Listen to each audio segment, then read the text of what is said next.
imaginons d'être dans un espace sans son, on se sentirait complètement perdu.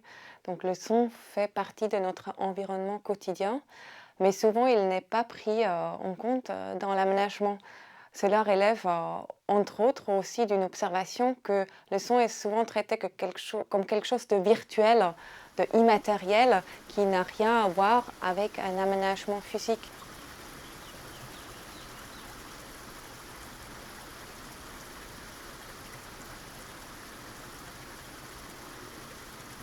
Le son n'est pas du tout une couche ajoutée dans cette considération spatiale qui se veut holistique. Le son est toujours là, si on veut ou pas. Donc, on peut choisir un sol, on peut faire des décisions sur la morphologie d'une ville sans le prendre en compte. Mais quand même, nos décisions auront une influence sur la qualité sonore environnementale. Donc, pourquoi pas en amont de prendre en compte cette dimension et de pas seulement poser la question quel son on veut pas, ce qui est un peu l'habitude aujourd'hui dans des aménagements urbains, mais aussi se demander c'est quoi la qualité sonore qu'on aurait envie d'inviter sur un terrain, quelle sera l'identité sonore des lieux qu'on va créer. Donc la démarche en termes d'architecture, de paysage sonore, s'exprime exactement à ce niveau-là, en traitant le son comme une dimension intégrale de notre environnement.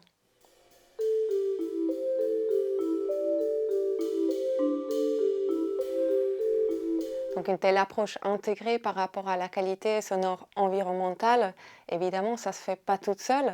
Il y a des spécialistes comme moi qui s'en occupent, mais c'est une démarche qui s'inscrit dans un travail d'équipe avec des urbanistes, des paysagistes, des architectes, des programmateurs et aussi des municipalités, des aménageurs, pour arriver ensuite à un résultat où le son participe entièrement à la création d'un nouveau lieu.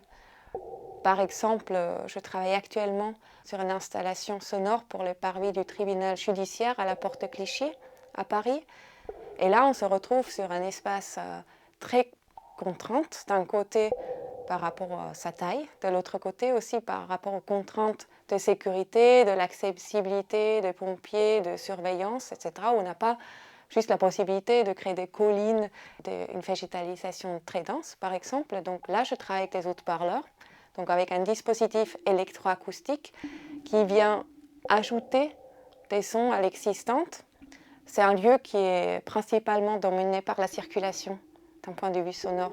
Donc là, le rôle de l'installation, c'est de travailler sur ce confort auditif, de dire comment on pourrait créer quelque chose qui change la perception de ce lieu par l'oreille et qui le rende plus agréable, plus reposante, mais aussi qui l'intègre dans le quartier. Donc dans ce cas, des haut-parleurs qui sont intégrés de manière invisible dans les pôles d'éclairage vont diffuser des paysages sonores imaginaires qui seront composés sur la base des fragments enregistrés dans d'autres espaces publics et parcs du quartier des Batignolles, mais aussi de la commune de Clichy.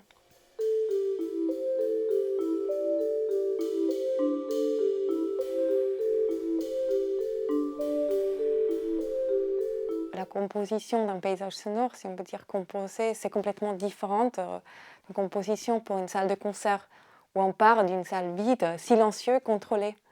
Là, on se retrouve à l'extérieur, il y a toujours déjà des sons qui sont là.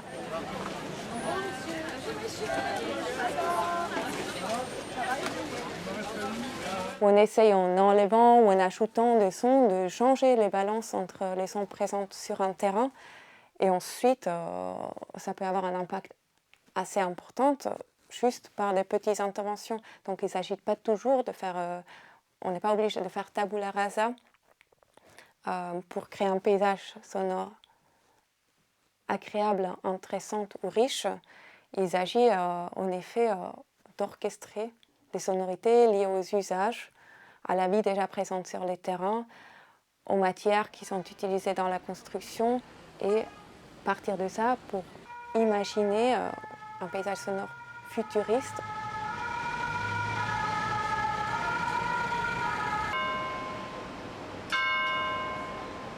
On subit le son. Du coup, si je viens juste ajouter autre chose, juste un autre son, je ne pense pas pouvoir vraiment changer l'approche. Donc la question c'est aussi comment je peux offrir aux usagers de s'approprier le paysage sonore et de choisir entre différentes qualités et caractéristiques auditives qu'ils peuvent trouver dans un environnement, tout en cherchant une cohérence qui pourrait en faire un lieu.